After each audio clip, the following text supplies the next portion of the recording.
ರಾಜ್ಯದಲ್ಲಿ ಲೋಕಸಭಾ ಚುನಾವಣೆ ಮತದಾನ ಮುಕ್ತಾಯಗೊಂಡಿದ್ದು ಇಂದು ಚನ್ನಗಿರಿ ತಾಲೂಕು ಕಾಂಗ್ರೆಸ್ ಅಧ್ಯಕ್ಷರಾದ ಶ್ರೀನಿವಾಸ್ ನಮ್ಮ ವರದಿಗಾರ ನಲ್ಲೂರು ಮೊಹಮ್ಮದ್ ಆಸಿಫ್ ಜೊತೆ ಮಾತನಾಡಿ ಚುನಾವಣೆಯ ಫಲಿತಾಂಶದ ಬಗ್ಗೆ ತಿಳಿಸಿದರು. ಕಳೆದ ವರ್ಷ ನಡೆದಂತ ವಿಧಾನಸಭಾ ಚುನಾವಣೆಯಲ್ಲಿ ಎಲ್ಲರೂ ಒಗ್ಗೂಡಿ ಬಸವರಾಜ ವಿ ಶಿವಗಂಗಾ ಅವರನ್ನ ಗೆಲ್ಲಿಸಿದ್ವಿ. ಹಾಗೆಯೇ ಲೋಕಸಭಾ ಚುನಾವಣೆಯಲ್ಲಿ ನಮ್ಮದೇ ಜಿಲ್ಲೆಯ ಡಾ ಪ್ರಭಾ ಮಲ್ಲಿಕಾರ್ಜುನರವರನ್ನ ಗೆಲ್ಲಿಸಿ ಪಾರ್ಲಿಮೆಂಟ್ಗೆ ಕಳುಹಿಸುತ್ತೇವೆ ಅಂತ ವಿಶ್ವಾಸ ವ್ಯಕ್ತಪಡಿಸಿದರು. ಪ್ರತಿ ಬಾರಿ ನಮ್ಮ ತಾಲೂಕಿನಲ್ಲಿ ಕಾಂಗ್ರೆಸ್ ಪಕ್ಷಕ್ಕೆ ಹಿನ್ನಡೆಯಾಗುತ್ತಿತ್ತು. ಆದರೆ ಈ ಬಾರಿ ಆ ಕಳಂಕದಿಂದ ಮುಕ್ತರಾಗುತ್ತೇವೆ. ಯಾಕಂದ್ರೆ ಪ್ರತಿ ಬಾರಿ ಬೇರೆ ಜಿಲ್ಲೆಯವರು ಇಲ್ಲಿ ಸ್ಪರ್ಧಿಗಳಾಗುತ್ತಿದ್ದರು. ಆದರೆ ಈ ಬಾರಿ ನಮ್ಮ ಜಿಲ್ಲೆಯವರೇ ಸ್ಪರ್ಧೆ ಮಾಡಿರೋ ಕಾರಣದಿಂದಾಗಿ ಚನ್ನಗಿರಿಯಲ್ಲಿ ಹಿನ್ನಡೆಯ ಮಾತೇ ಇಲ್ಲ ಅಂತ ತಿಳಿಸಿದ್ರು. ದೇಶದ ಜನರು ಬೆಲೆ ಏರಿಕೆ, ಯುವಕರು ನಿರುದ್ಯೋಗದ ಸಮಸ್ಯೆ, ರೈತರು ಬೆಳೆದ ಬೆಳೆಗೆ ಸರಿಯಾದ ಬೆಲೆ ಸಿಗದೆ ತತ್ತರಿಸುತ್ತಿದ್ದಾರೆ. ಕೇಂದ್ರ ಬಿಜೆಪಿ ಸರ್ಕಾರದ ನಿಲುವುಗಳಿಂದ ಜನರು ರೋಸಿ ಹೋಗಿದ್ದಾರೆ.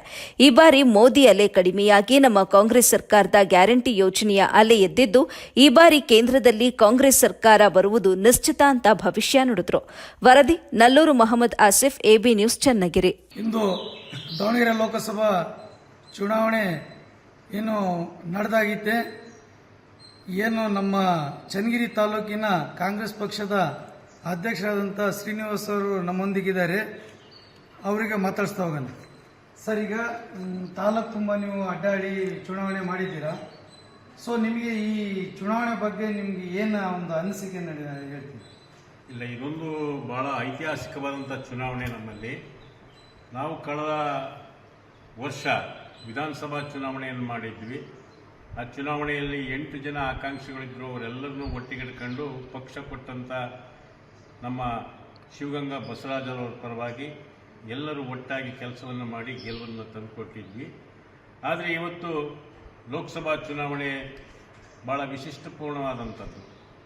ಸುಮಾರು 25 ವರ್ಷಗಳ ಕಾಲ ಬೇರೆ ಜಿಲ್ಲೆಯವರು, ಅಂದರೆ ಚಿತ್ರದುರ್ಗ ಜಿಲ್ಲೆಯವರು ದಾವಣಗೆರೆ ಲೋಕಸಭಾ ಕ್ಷೇತ್ರದ ಸದಸ್ಯರಾಗಿ, ಮಂತ್ರಿಗಳಾಗಿ ಇದ್ದಂಥದ್ದು. ಆದರೆ ನಮ್ಮ ಸ್ಥಳೀಯ ದಾವಣಗೆರೆ ಜಿಲ್ಲೆಯವರಿಗೆ ಅವಕಾಶ ಇರಲಿಲ್ಲ. ಆದರೆ ಜನಮನಸ್ಸಿನಲ್ಲಿ ಒಂದು ನಿಶ್ಚಯ ಸಂಕಲ್ಪವನ್ನು ಮಾಡಿದ್ರು. ಕರ್ನಾಟಕದಲ್ಲಿ ಕಾಂಗ್ರೆಸ್ ಸರ್ಕಾರ ಅಧಿಕಾರಕ್ಕೆ ಬಂದ ಮೇಲೆ 5 ಗ್ಯಾರಂಟಿ ಯೋಜನೆಗಳನ್ನು ಕೊಟ್ಟಂಥದ್ದು ನಮ್ಮ ಕಾಂಗ್ರೆಸ್ ಸರ್ಕಾರಕ್ಕೆ ಶ್ರೇಯಸ್ಸಿದೆ. ಜೊತೆಗೆ ಕೇಂದ್ರದಲ್ಲಿ ಬಿಜೆಪಿ ಸರ್ಕಾರ ಏನಿದೆ, ಮಲತಾಯಿ ಧೋರಣೆಯನ್ನು ಮಾಡ್ತಕ್ಕಂಥ ಒಂದು ಸರ್ಕಾರ. ಕರ್ನಾಟಕದ ಜನರು ಪ್ರವಾಹ ಇರಲಿ, ಬರಗಾಲ ಇರಲಿ, ಯಾವುದೇ ಸಂಕಷ್ಟದಲ್ಲೂ ಸಹ ಕೇಂದ್ರ ಸರ್ಕಾರ ರಾಜ್ಯ ಸರ್ಕಾರ ಜೊತೆಗೆ ಸ್ಪಂದಿಸ್ತಿರಲಿಲ್ಲ. ಜನಸಾಮಾನ್ಯರಿಗೆ ಬೆಲೆ ಏರಿಕೆಯ ಹೊರೆಯನ್ನು ಏರಿಸ್ತಾ ಇತ್ತು. ರೈತರಿಗೆ ಅವರು ಬೆಳೆದಂಥ ಬೆಳೆಗಳಿಗೆ ಸೂಕ್ತವಾದಂಥ ಬೆಲೆ ಇರ್ತಿರಲಿಲ್ಲ. ನಿರುದ್ಯೋಗಿ ಯುವಕರಿಗೆ ಉದ್ಯೋಗ ಇರಲಿಲ್ಲ. ಪ್ರವಾಹ ಬಂದಂಥ ಸಂದರ್ಭದಲ್ಲಿ ಅವ್ರ ಸಂಕಷ್ಟಕ್ಕೆ ಬರದೇ ಇರತಕ್ಕಂಥ ಕೇಂದ್ರ ಸರ್ಕಾರ, ಅಂದರೆ ಬಿಜೆಪಿ ಸರ್ಕಾರದ ಜನಪ್ರತಿನಿಧಿ ಈ ಬಾರಿ ದಾವಣಗೆರೆಯಲ್ಲಿ ಗೆಲ್ಲಬಾರದು, ನಮ್ಮಲ್ಲಿ ನಮ್ಮ ದಾವಣಗೆರೆಯವರೇ ಶ್ರೀಮತಿ ಪ್ರಭಾ ಮಲ್ಲಿಕಾರ್ಜುನ್ ಅವರನ್ನ ಗೆಲ್ಲಿಸಬೇಕು ಅಂತಕ್ಕಂಥ ಒಂದು ನಿಶ್ಚಯ ಇತ್ತು. ಆ ನಿಶ್ಚಯದ ಪ್ರಕಾರವಾಗಿ ನಾವು ಹೋರಾಟವನ್ನು ಮಾಡಿದ್ವಿ. ಸರ್, ಪ್ರತಿ ಸತಿನೂ ಚನ್ನಗಿರಿ ಕ್ಷೇತ್ರ ಕಾಂಗ್ರೆಸ್ ಪಕ್ಷಕ್ಕೆ ಹಿನ್ನಡೆ ಆಗ್ತಿತ್ತು. ಸೊ ಈ ಸತಿ ಏನು ಹಿನ್ನಡೆ ಆಗ್ಬೋದಾ ಇಲ್ಲ ಮುನ್ನಡೆ ಆಗ್ಬೋದು?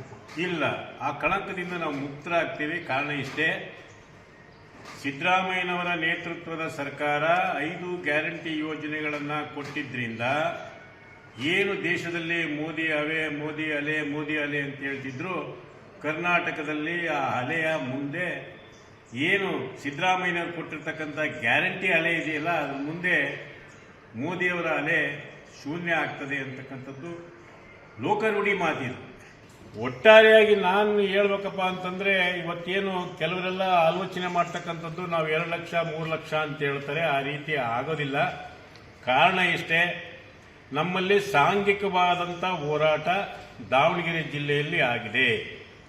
ಯಾಕೆ ಈ ಮಾತನ್ನು ಹೇಳ್ತಿದ್ದೀನಪ್ಪ ಅಂತಂದ್ರೆ, ನಮ್ಮ ಜಿಲ್ಲಾ ಉಸ್ತುವಾರಿ ಸಚಿವರಾಗಿರ್ತಕ್ಕಂಥ SS ಮಲ್ಲಿಕಾರ್ಜುನರವರು ಈ ಬಾರಿ ಬಹಳ ವಿಶಿಷ್ಟಪೂರ್ಣವಾದಂಥ ಒಂದು ಚುನಾವಣೆಯನ್ನು ನಡೆಸಿದ್ರು ಅಂದರೆ ತಪ್ಪೇನಿಲ್ಲ. ಯಾಕಪ್ಪ ಈ ಮಾತನ್ನು ಹೇಳ್ತಿದ್ದೀನಿ ಅಂತ ಹೇಳಿದ್ರೆ, ಮೊದಲನೇದು, ನಮ್ಮ ಅಭ್ಯರ್ಥಿಯನ್ನ ಪಕ್ಷ ನಿಶ್ಚಯ ಮಾಡಿರಬಹುದು, ಆದರೆ ದಾವಣಗೆರೆ ಜಿಲ್ಲೆಯ ಜನಸಾಮಾನ್ಯರು ನಮ್ಮ ಅಭ್ಯರ್ಥಿಯನ್ನು ಒಪ್ಪಿಕೊಂಡಿದ್ದು ಮೊದಲೇ ನಮಗೆ ಪ್ಲಸ್ ಪಾಯಿಂಟ್. ಯಾಕೆ ಈ ಮಾತನ್ನು ಹೇಳ್ತಿದ್ದೀನಪ್ಪ ಅಂತಂದ್ರೆ, ಚುನಾವಣೆ ಸಂದರ್ಭದಲ್ಲಿ ಮಾತ್ರ ಅಭ್ಯರ್ಥಿ ಅಂತೇಳಿ ಬಂದು ಆ ನಂತರ ಕಣ್ಮರೆ ಆಗ್ತಕ್ಕಂಥವರಲ್ಲ.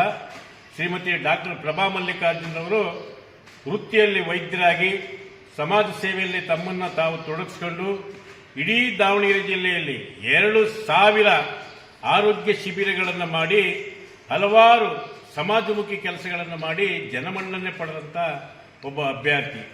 ಅವರು ಪಕ್ಷ ನಿಗದಿ ಮಾಡಿದ್ದಕ್ಕಿಂತಲೂ ಜನಮೆಚ್ಚಿದ ಅಭ್ಯರ್ಥಿ, ಜನರು ಆಯ್ಕೆ ಮಾಡಿದಂಥ ಅಭ್ಯರ್ಥಿ. ಇವರನ್ನ ದಾವಣಗೆರೆಯಿಂದ ಲೋಕಸಭೆಗೆ ನಾವು ಕಳಿಸಬೇಕು ಅಂತ ನಿಶ್ಚಯ ಮಾಡಿದಂಥ ಅಭ್ಯರ್ಥಿ ಆಗಿದ್ದರಿಂದ ನಮಗೆ ಚುನಾವಣೆಗೆ ಬಹಳ ಸೂಕ್ತವಾದಂಥ ಒಂದು ಪ್ಲಸ್ ಪಾಯಿಂಟ್ ಆಯಿತು. ಜೊತೆಗೆ ನಮ್ಮ ಪಕ್ಷದ ಮುಖಂಡರುಗಳು, ಕಾರ್ಯಕರ್ತರಲ್ಲಿ ಒಂದು ನವಚೈತನ್ಯ. ಯಾಕೆ ಅಂತಂದ್ರೆ ಒಂದು ನಮ್ಮ ಅಭ್ಯರ್ಥಿಯನ್ನ ಪ್ರತಿ ವಿಧಾನಸಭಾ ಕ್ಷೇತ್ರದಲ್ಲೂ ಪ್ರಚಾರಕ್ಕಾಗಿ ಬಂದಂಥ ಸಂದರ್ಭದಲ್ಲಿ, ಯಾವುದೇ ಸಭೆ ಸಮಾರಂಭಗಳಿಗೆ ಬಂದಂಥ ಸಂದರ್ಭದಲ್ಲಾಗಲಿ ನಮ್ಮ ಕನ್ನಡ ನಾಡಿನ ಭುವನೇಶ್ವರಿಯನ್ನ ನೋಡಿದಂಗೆ ಆಗ್ತಾ ಇತ್ತು. ನಾವು ನಮ್ಮ ಭುವನೇಶ್ವರಿಯನ್ನ ದೆಹಲಿ ಲೋಕಸಭೆಗೆ ಕಳಿಸಬೇಕು ಅಂತಕ್ಕಂಥ ಸಂಕಲ್ಪ ಪ್ರತಿಯೊಬ್ಬ ಸಾಮಾನ್ಯ ಕಾರ್ಯಕರ್ತನಲ್ಲೂ ಮಹಿಳೆಯರಲ್ಲೂ ಬಂದಿದ್ದರಿಂದ ಚುನಾವಣೆ ಬಹಳ ಸಲೀಸಾಯಿತು ಅಂತಕ್ಕಂಥ ಮಾತು ಈ ಸಂದರ್ಭದಲ್ಲಿ ನಾನು ಹೇಳ್ತೀನಿ.